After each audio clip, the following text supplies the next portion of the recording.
네, 오랜만에 아주 강하게 뉴욕 증시가 반등에 성공을 했습니다. 자, 이러한 것들이 과연 국내 증시에 어떻게 연결을 해야 될지 오늘도 알아보겠습니다. 연결고리 오늘은 교보증권의 윤여민 FP 자리하셨습니다. 안녕하십니까? 네, 안녕하십니까? 자, 오늘도 주제를 한번 보도록 하겠습니다. 연결고리 주제 오늘은 바로 이겁니다. 악재에 둘러싸인 테슬라 극복 가능할까? 최근에 제가 알던 거는 이제 테슬라 CEO한테서 또 문제가 생겼다라는 것까지 알고 있는데 어떤 부분을 좀 보신 겁니까? 사실 테슬라가 어떻게 보면 이제 기술주의 네. 좀 상징이 된 회사죠. 그럼요. 그리고 또 흔히 말하는 오너 리스크가 있는. 그리고 또 서학개미의 원탑이기도 하고요. 네. 예.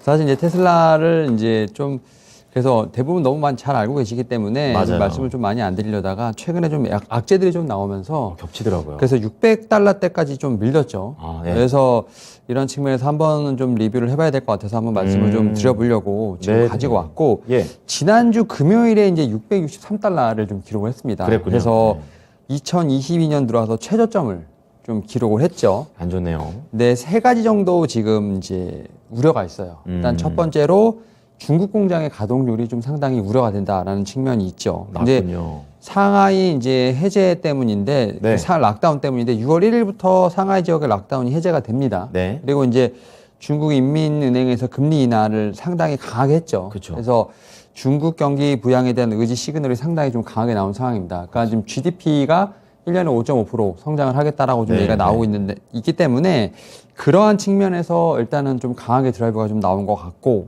그다음에 전기차 보조금을 좀 연장을 하겠다. 그러니까 원래 2022년 올해 좀 종료가 되는데 네. 한 2023년까지 연장을 하겠다라는 좀 얘기가 나오고 있는 것 같아요. 호재네요. 그거. 네, 그래서 일단은 중국 상황에 대해서는 이제 어느 정도 좀 최악은 좀 지나지 않았나라는 좀 생각을 하고 있는데 네. 물론 이제 상하이 지역의 락다운이 해제가 된다 하더라도 네. 테슬라 공장이 뭐 100% 어떻게 보면 이제 가동이 된다라고 좀 말하기는 좀 쉽지 않을 것 같아요. 근데 이제 그럼에도 불구하고 일단은 좀 물류라든지 어떤 이제 부품 수급에 대한 이슈가 좀 해결해야 되는 부분이 있기 때문에 네. 2분기에 대한 실적은 좀 이제 기대치를 낮출 필요는 좀 있다. 그래야 되는군요. 네. 예, 예. 하지만 일단은 상하이 공장 관련돼서는 이제 우리가 흔히 말해서 최악은 좀 지난 것 같다. 그러니까 봉쇄 때문에 닫는 거는 금방 닫아도 또 풀리는데 또 시간이 걸리기 때문에 네. 봉쇄가 풀리는데 좀 관점을 맞춰야 되는군요. 근데 네. 이제 이러한 부분들은 이미 주가에 많이 반영이 됐다라고 좀 얘기를 드리면 될 것 같고. 네, 네. 그리고 두 번째로 이제 S&P 500 이제 EGS의 인덱스에 좀 제외가 됐었죠. 그게 이제 친환경 관련된 기업들 네. 보는 거 아닙니까? 예. 그러니까 이제 탄소 배출량 추적을 좀 소홀히 하고 있다. 그리고 이제 다른 경쟁사들이 탄소 저감 전략이 좀 공격적으로 네. 공개가 되고 있기 때문에 네네. 상대적으로 좀 적지 않냐라는 좀 이제 판단을 좀 받았던 것 같아요. 그런 게 있었군요. 그래서 예. 이제 또 하나 이제 또 공장 내에서 네.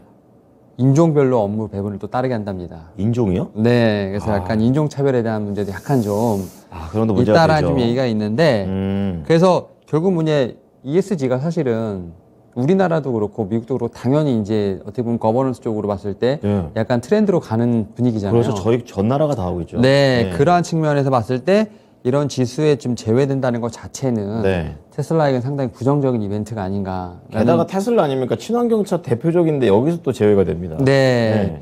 근데 이제 일론 머스크가 좀 이의를 제기했어요. 왜냐면 그거 관련해서 다른 전기차 같은 경우는 뭐 공격적으로 이제 어떻게 보면 탄소 저감을 한다 하더라도 전기차 판매 속도가 아직도 테슬라를 못 미치고 있는데 흔히 절대적인 양이 너무 적은데 네. 어떻게 테슬라랑 비교가 되냐. 그러니까 방향성만 좋다 이거죠. 네, 그런 측면이고 또 한 가지는 그 정유기업이죠. 엑손 모빌이 탑 10에 선정이 됐는데 이것도 약간 의구심이 그렇죠. 든다. 네. 완전히 그건 반대죠. 그래서 사실은 이제 제가 볼 때는 이것도 극복이 가능하지 않을까. 추후에는.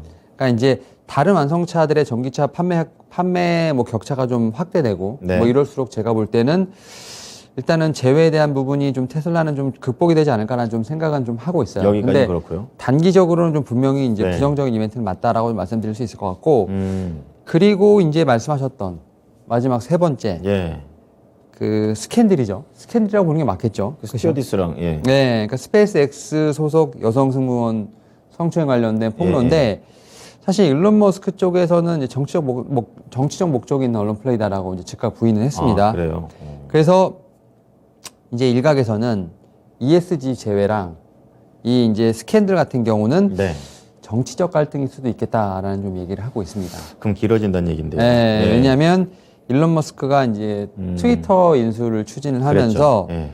발언의 자유를 추구하겠다고 막 이제 계속 얘기를 했죠. 그게 좀 정치랑 엮일 수가 있죠. 예, 그리고 바이든 대통령하고 대립각을 상당히 많이 세웠습니다. 네. 근데 오히려 중국에겐 상당히 저자세를 보이고 있죠. 그러니까 미국에서 상당히 좀 미운 털에 박힐 만한 그렇죠. 행동을 하고 있다는 점에서 봤을 때 네. 조금 이제 우려가 되는 부분이 있는데 왜 그러냐면 이제 로보택시 네. 상용화를 좀 이제 해야 되는데 네네. 이게 정부의 허가가 좀 필수적인 사업이기 때문에 그렇군요. 이제 정부에 밑보이게 되면 그렇죠. 그러니까 중국 정부에 밑보이면. 중국 정부도 그렇고 이제 미국 정부에 밑보이게 되면 예. 로보택시 상용화가 좀 힘들 수도 있다라는 생각을 하고 있기 때문에 네. 이게 정치적 갈등을 좀 극복하는데 좀 시간이 걸리지 않을까. 근데 이제 이런 부분은 다 어느 정도 알고 있는 예. 노출이 된 재료고. 네. 근데 이제 테슬라가 기술이 압도적이기 때문에 오히려 이제 제 생각에는 이 경기 침체가 상당히 우려되는 상황에서 향후 한 10년 정도 봤을 때 글로벌 경기를 좀 회복시킬 수 있는 신기술이 뭐가 있을까 생각해 보면 예. 테슬라만한 기업이 없다.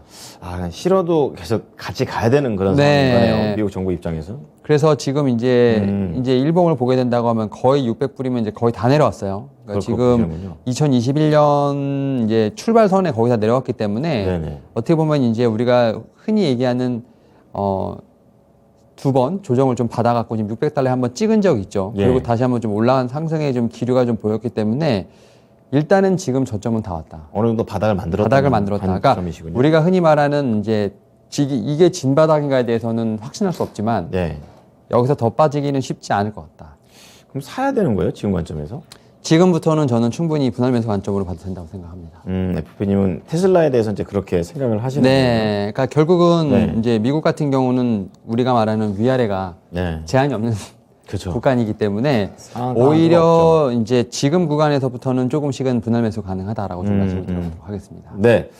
자, 그럼 테슬라라고 하는 기업 자체는 워낙에 상징성을 많이 띠고 있습니다. 2차 전지, 또 전기차, 그리고 환경, 계속해서 엮여있기 때문에 오늘 국내에서는 어떤 부분을 봐야 될지 종목으로 한번 말씀을 드려보도록 하겠습니다. 자, 오늘의 종목 공개합니다.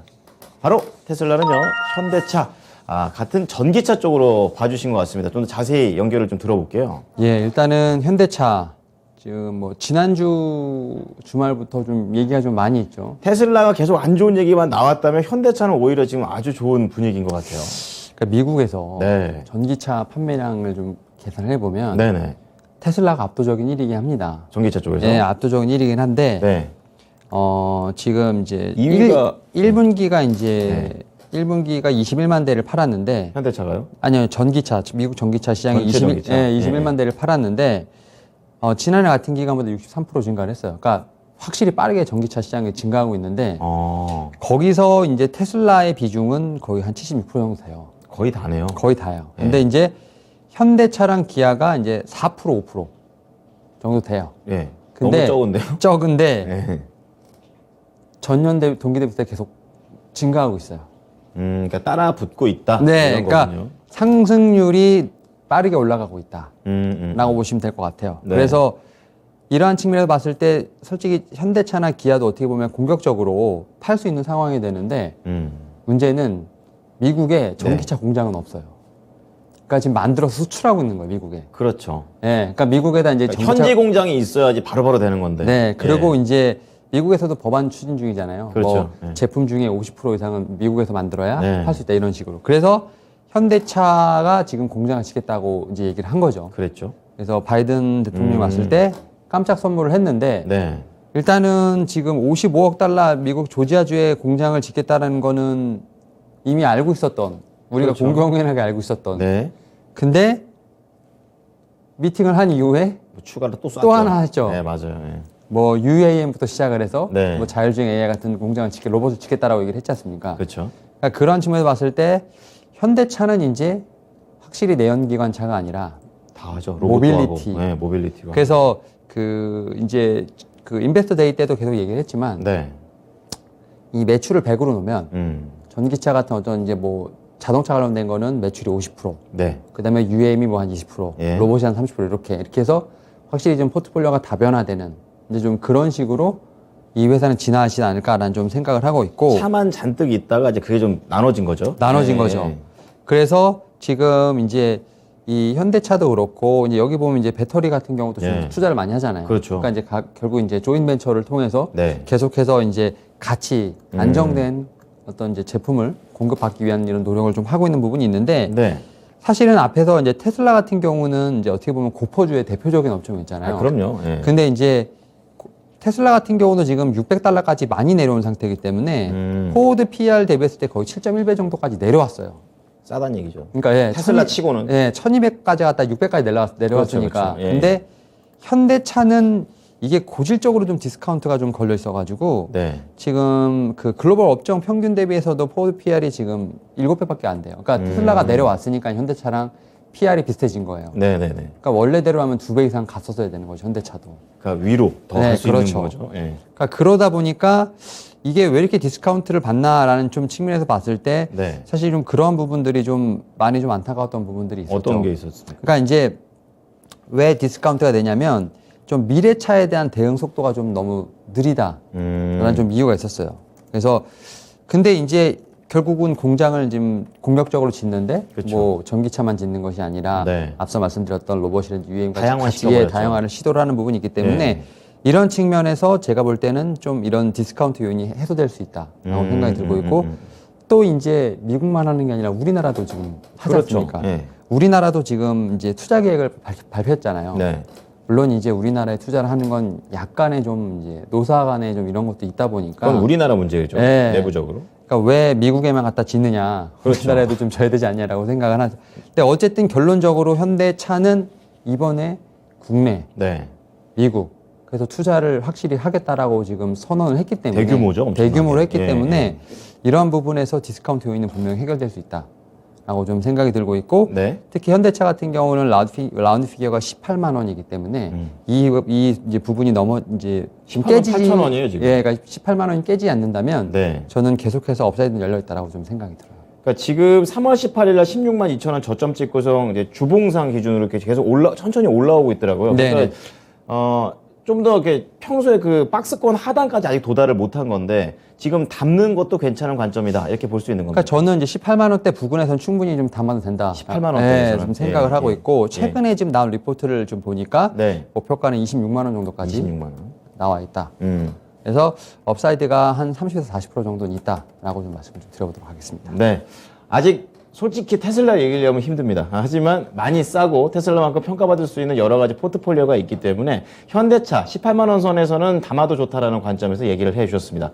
오늘 내용 잘 참고하겠습니다. 고맙습니다. 네, 감사합니다.